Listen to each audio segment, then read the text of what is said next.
Hello everyone. आज का हमारा जो टॉपिक है, कल हमने पढ़ा था प्राइवेट एंटरप्राइजेस के बारे में। प्राइवेट एंटरप्राइजेस, फिर हमने पढ़े थे कि forms of business organisation in private enterprises हमने पढ़े थे। 6 हमने पढ़े थे: sole proprietorship, partnership, joint in the family business, cooperative societies, joint stock company and joint venture. ठीक है, तो ये हमने पढ़ा था प्राइवेट एंटरप्राइजेस के बारे में। आज हमारा टॉपिक है पब्लिक सेक्टर। पब्लिक सेक्टर क्या होता है? जिसमें कि सारा मैनेजमेंट, कंट्रोल, ओनरशिप जो होती है वो पब्लिक की या गवर्नमेंट की होती है। लोकल गवर्नमेंट भी हो सकती है, स्टेट गवर्नमेंट भी हो सकती है, सेंट्रल गवर्नमेंट भी हो सकती है, या उनका कोलेटरल कॉम्बिनेशन भी हो सकता है। तो वही है पब्लिक एंटरप्राइजेस या पब्लिक सेक्टर। हम किसे कहते हैं? Public sector means those enterprises which are established by the government, मतलब कि जिसमें ओनरशिप, कंट्रोल एंड मैनेजमेंट सभी कुछ ही गवर्नमेंट के हाथ में होता है। कभी कभी क्या होता है कि कुछ बिजनेस एंटरप्राइजेज, मतलब कि मिक्सचर भी हो सकते हैं, मतलब पार्टनरशिप से भी हो सकते हैं प्राइवेट एंड पब्लिक एंटरप्राइजेज के बीच में। लेकिन पब्लिक एंटरप्राइजेज वो कब कहलाएगी? जब कम से कम 51% जो मैनेजमेंट का शेयर है वो गवर्नमेंट के हाथ में होना मैंडेटरी होता है, तभी वो पब्लिक एंटरप्राइजेज कहलाएगी। अगर 51% जो शेयर है मैनेजमेंट का वो प्राइवेट का, इंडिविजुअल्स का हो जाता है, तो वो that will be no longer called public enterprises, that will be called private enterprises. So these are known as by the name of state enterprises, public enterprises, public sector undertakings, government undertakings. ये चारों चीज़ें एक ही चीज़ें हैं। इन चारों को अलग अलग नाम से बुलाया जा सकता है। इनका एम जो होता है goods and services at reasonable price to the people, मतलब कि इनका मेन जो ऑब्जेक्टिव होता है पब्लिक सेक्टर का, वो सोसाइटी को सर्व करना होता है, सर्विस मोटिव होता है, प्रॉफिट मोटिव इनका नहीं होता है।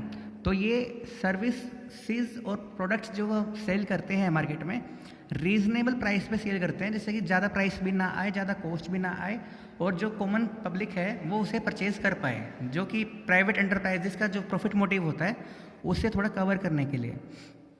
लेकिन जो रियलिटी है वो थोड़ा सा रीजनेबल प्रॉफिट अर्न करते हैं कि अपनी रन करने के लिए, अपनी एंटरप्राइजेस, अपने अंडरटेकिंग को रन करने के लिए, क्योंकि प्रॉफिट में से ही सैलरी दी जाती है सभी इंडिविजुअल्स को।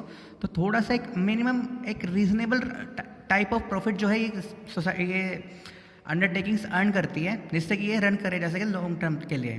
फॉर एग्जाम्पल, गवर्नमेंट हॉस्पिटल्स हैं, गवर्नमेंट कॉलेजेस हैं, या नेशनलाइज बैंक्स भी हो सकते हैं, जो कि एक तरह से कहा जा सकता है कि पब्लिक सेक्टर में आते हैं।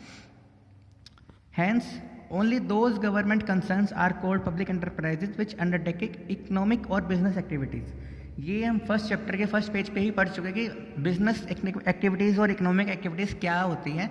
तो सिर्फ वही पब्लिक एंटरप्राइजेज में काउंट होगा जो कि इकोनॉमिक और बिजनेस एक्टिविटीज़ को अंडरटेक करेगा, मतलब कि उन्हीं में डील करेगा। तो हमने अभी भी क्या समझा कि पब्लिक एंटरप्राइजेज वो होते हैं जिसमें सारा मैनेजमेंट, कंट्रोल, ओनरशिप जो होती है गवर्नमेंट के हाथों में होती है। सभी, मतलब कि वो उनका सर्विस मोटिव होता है, प्रॉफिट मोटिव नहीं होता है। मिनिमम एक रीजनेबल रेट पे एक प्रॉफिट अर्न करते हैं वो। और एक दूसरा मतलब ये भी मैं आपको बता दूं कि 100% या तो शेयर, मिनिमम 51% एंड मैक्सिमम 100% जो शेयर है वो गवर्नमेंट के हाथ में होना चाहिए। अगर 51 से कम हो जाता है तो उस केस में वो जो है पब्लिक एंटरप्राइजेज नहीं कहलाएगी। अब 51 का मतलब होता है कि 49% जो है प्राइवेट एंटरप्राइजेज हैं, 51% पब्लिक एंटरप्राइजेज हैं, तो उसे हम पब्लिक एंटरप्राइजेज कहा जाएगा। ठीक है, हम अब कुछ नाम देख लेते हैं जो पब्लिक एंटरप्राइजेज के हैं। जैसे यूको बैंक है, पीएनबी है, स्टेट बैंक ऑफ इंडिया है, स्टेट बैंक ऑफ पटियाला है, एमएमटीसी है, ये सारे एग्जाम्पल है। जैसे इसमें अगर आप कभी देखेंगे एमएमटीसी का या यूको बैंक का कभी पोस्टर या कोई बोर्ड देखेंगे, उस पर लिखा हुआ होगा department of information technology, a government of India undertaking. ठीक है, तो हम आगे अब इसके पढ़ते हैं फीचर्स क्या हैं। 9 ही पॉइंट्स हैं, कम ही पॉइंट्स है, ज़्यादा टाइम भी नहीं लगेगा इसमें। पहला पॉइंट है स्टेट ओनरशिप। जो ओनरशिप होती है पूरी तरीके से स्टेट गवर्नमेंट के हाथ में होती है, मतलब कि स्टेट गवर्नमेंट, लोकल गवर्नमेंट या सेंट्रल गवर्नमेंट, जो 3 तरह की गवर्नमेंट होती हैं उनके हाथ में होती है। फिर हो सकता है तीनों या दोनों के बीच में कोई जॉइंटली ओनरशिप भी हो सकती है। ज़रूरी नहीं कि सिर्फ स्टेट गवर्नमेंट के हाथ में हो, स्टेट और सेंट्रल गवर्नमेंट के हाथ में भी ओनरशिप हो सकती है, मतलब कि मिला के, combined. There can be partnership of private sector, जैसे मैंने आपको बताया था कि प्राइवेट और पब्लिक का एक पार्टनरशिप भी हो सकती है, लेकिन कम से कम 51% ऑफ शेयर कैपिटल जो है पब्लिक एंटरप्राइजेस कहलाने के लिए गवर्नमेंट का होना उसमें ज़रूरी है, मैंडेटरी है। फिर नेक्स्ट पॉइंट है state control. Management and ownership जो है पब्लिक एंटरप्राइजेस की वो रहती है गवर्नमेंट के हाथों में।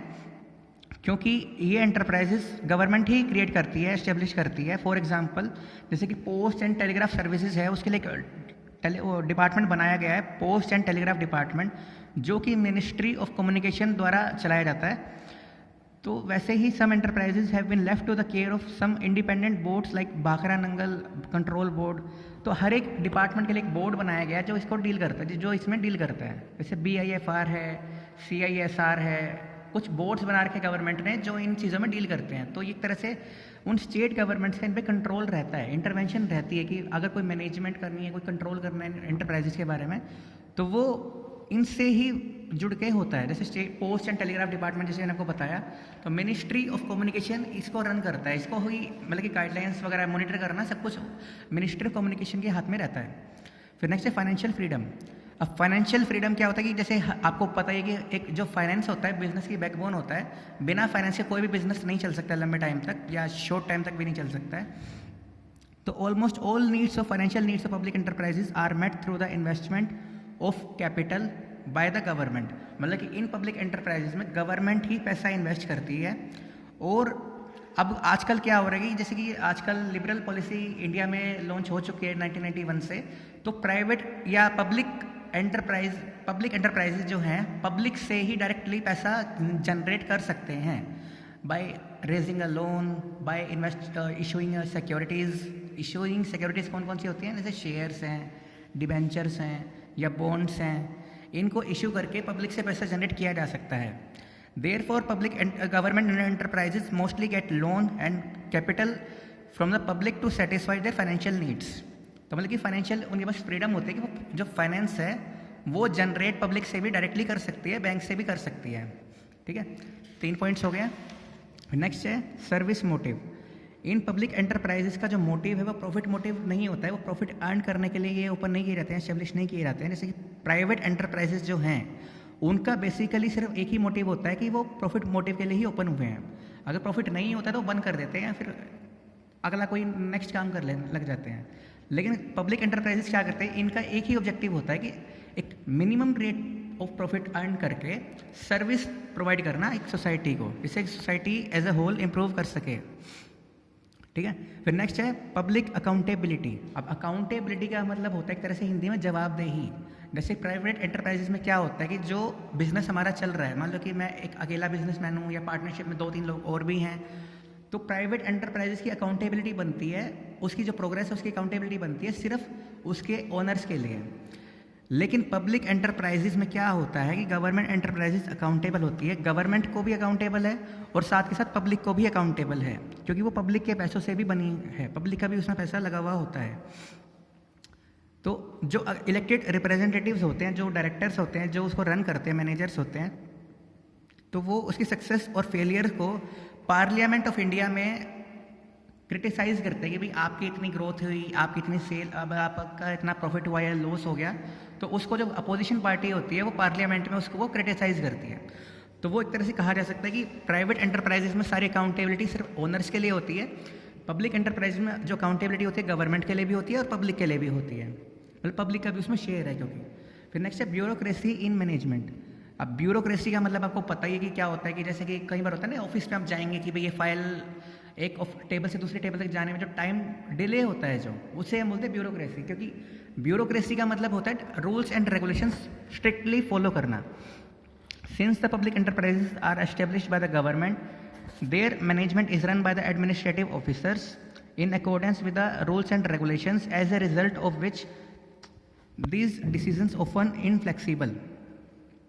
It is only because of the characteristic that the decision in which enterprises are not taken quickly, as is the case of private enterprises। जैसे कि आपको बताया कि प्राइवेट एंटरप्राइजेस में क्या होता है, ये फुल फ्रीडम होती है, आप जब चाहे डिसीजन ले सकते हैं।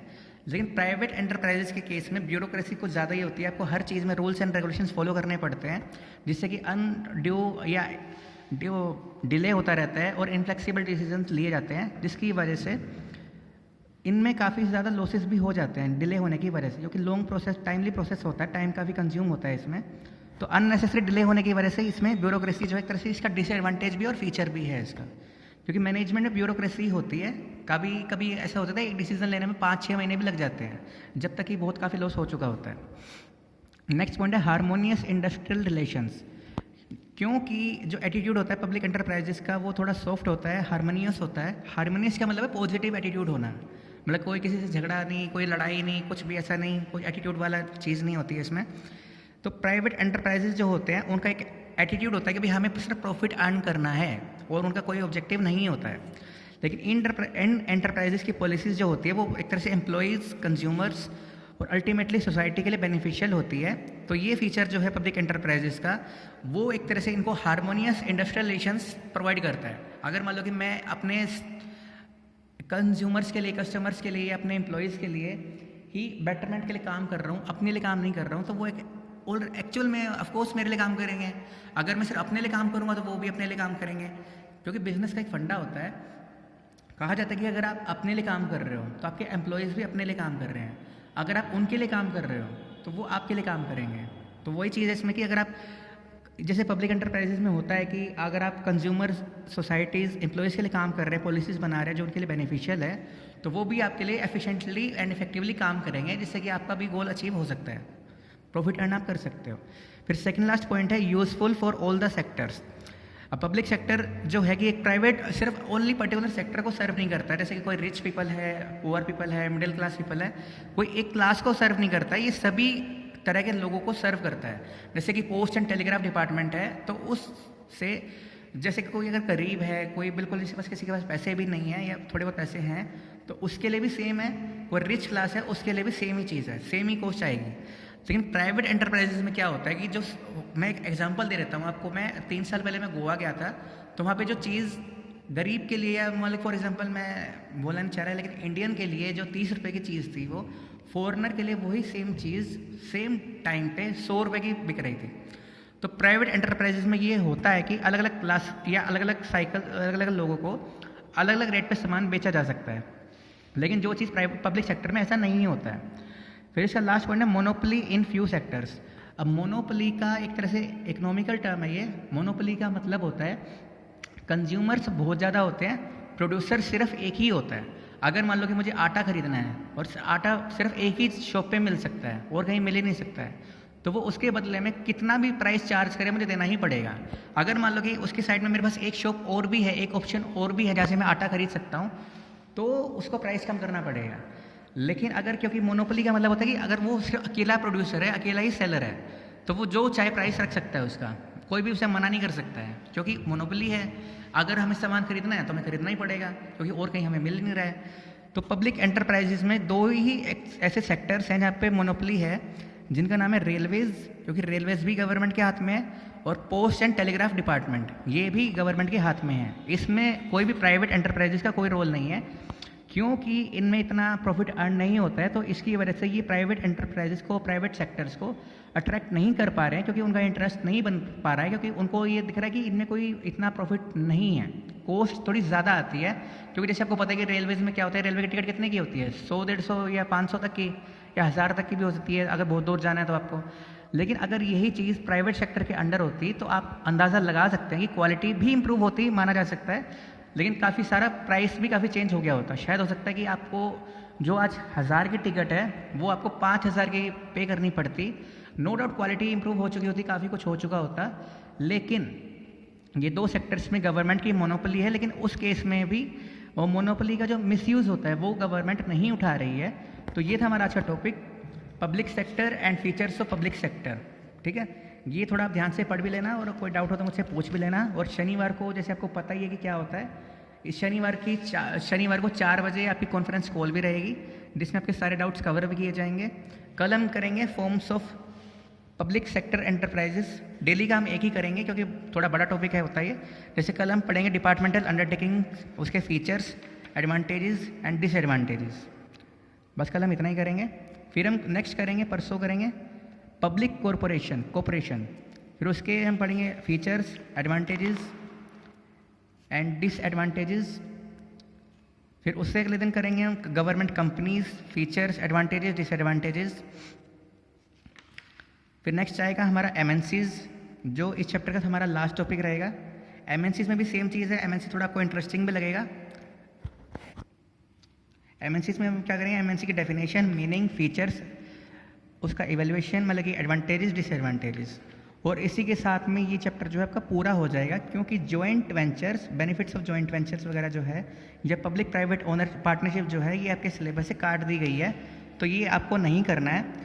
अभी आपका जैसे अगर मैं आपको कहूँ तो अगले 4 दिन में ये थर्ड चैप्टर आपका कंप्लीट हो जाएगा। जैसे मैंने आपको बताया हुआ था सेकंड चैप्टर करवाते टाइम कि आपका जो आगे का सिलेबस, आगे के जो चैप्टर्स हैं वो छोटे छोटे से ही हैं, ज़्यादा बड़े भी नहीं हैं। सिर्फ सेकंड चैप्टर में आपको ध्यान देना पड़ेगा, क्योंकि थोड़ा बड़ा भी है, क्रिटिकल भी है और थ्योरेटिकल भी है और बेस भी है हर चीज़ का। तो आपका थर्ड चैप्टर काफ़ी अगले 4 दिनों में पूरा हो जाएगा। तो आज है, जैसे कि आज है हमारा थर्सडे है, फ्राइडे, सैटरडे, मंडे, ट्यूसडे को आपका ये चैप्टर कंप्लीट हो जाएगा, थर्ड चैप्टर कंप्लीट हो जाएगा। तो आपका ये चॉइस है कि हम ये कॉन्फ्रेंस कॉल सैटरडे को रखें या वेडनेसडे को रखें, आपकी चॉइस है वैसे ये। Thank you.